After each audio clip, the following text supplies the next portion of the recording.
it does make a difference because it's a TV program. I think like people do, try. I think even though like we're just young adults, we have a lot to say, and I think because it's a TV program, everybody's taken into account that we should make the most out of it. It used to make me feel uncomfortable, but now it makes me feel important-ish, sort of important. But yeah, like at the start, I couldn't just talk normally in front of a camera. I'd be like proper nervous and shaking and everything. But now I'm just like, it's a camera, so what? With so much for the young people to do, to learn and to think about, the big cameras and thoughts of being on TV have, for the moment at least, receded into the background, and it's what goes on in the here and now that really matters.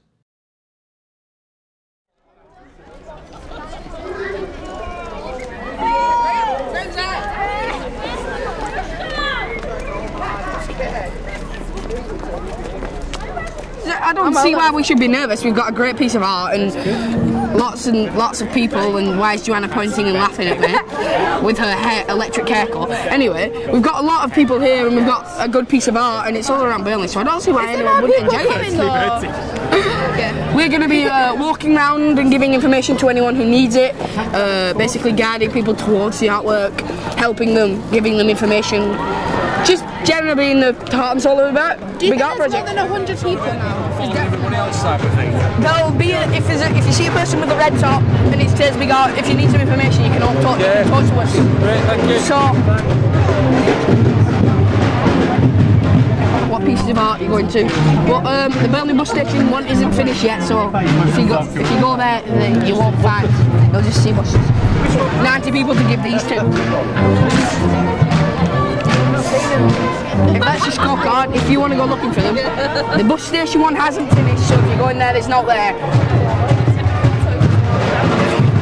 Have you got one of these?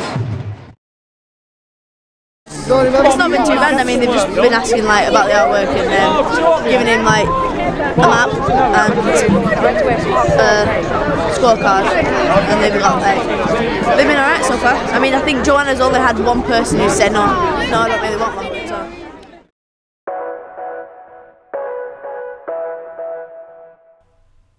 Take a look at the artworks.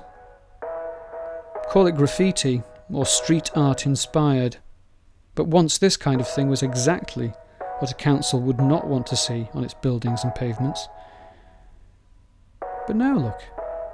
Portraits of local heroes, reduced or blown up in fluorescent paint and only visible when the UV lights come on. There's a not so subtle irony lit up on these concrete surfaces. The anti-establishment, anarchist persona of the modern artist or collective, up from the street and ready to stick it to the man. But here, in the pay of the local authority,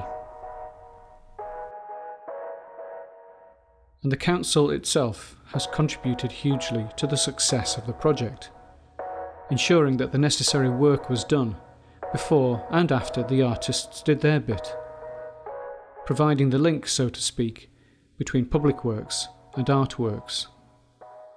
So there is a lot at stake here for Burnley Borough Council, perhaps more than for any of the other parties involved. You're right.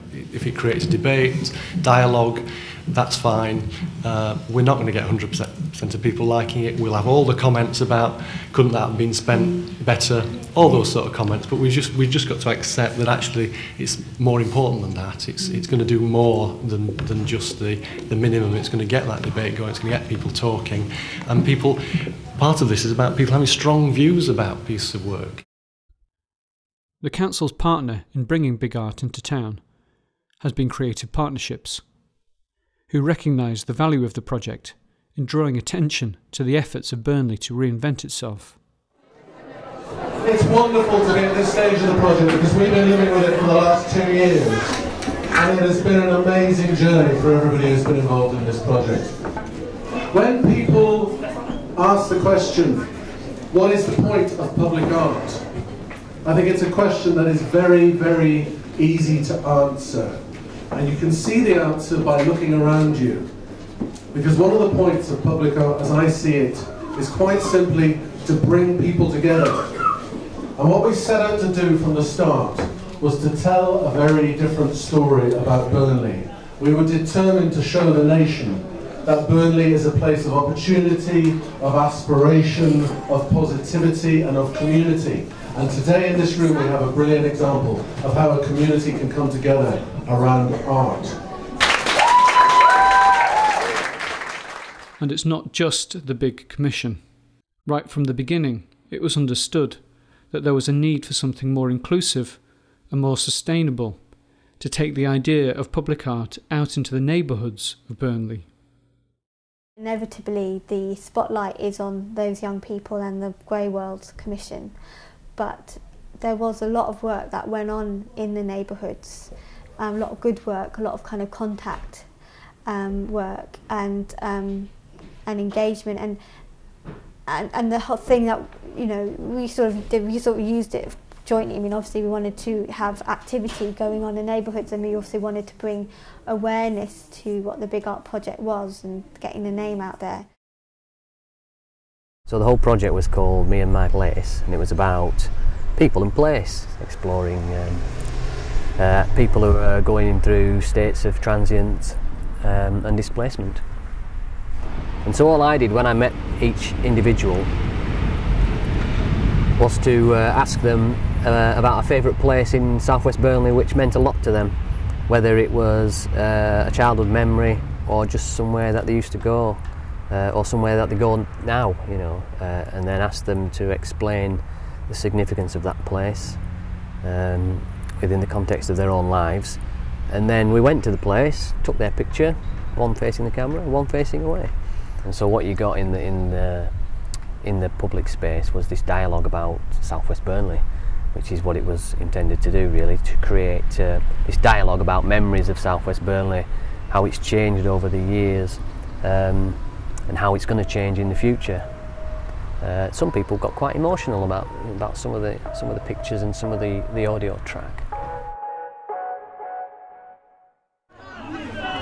Right. Is everyone looking? Right, we're gonna go for it. Where's the scene gone? Right, we're gonna walk through the shopping centre. Okay, down, and the film crew are gonna follow us looking at the artwork. All right. So then we're gonna down to the bottom and back up, and then head back to mechanics so we can get changed. We are the Big Art ambassadors. We haven't actually seen any of the artwork yet, so we're going to see it. Not even my hashtag. Oh my God, have you seen it? Oh, They've done it. amazing. These youngsters, with help from all the right people, have brought in the commission.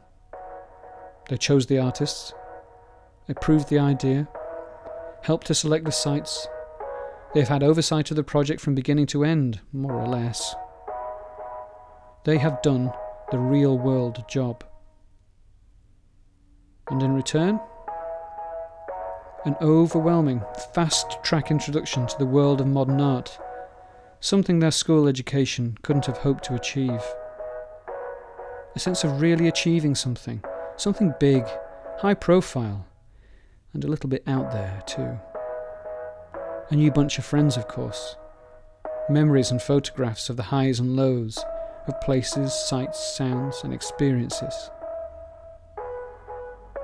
Can they define what art is now? Maybe not.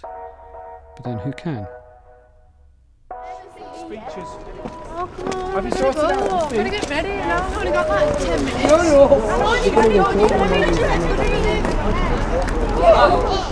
That's well as on that. Wait, is one good? I think it's really, really cool. I didn't expect it to be like this, you know. I thought it would have been a bit different because at first I wasn't really happy with the whole idea of the invisible art, but I'm really glad we did it. So it's been great. What do you think of it? I think it's wonderful. Really?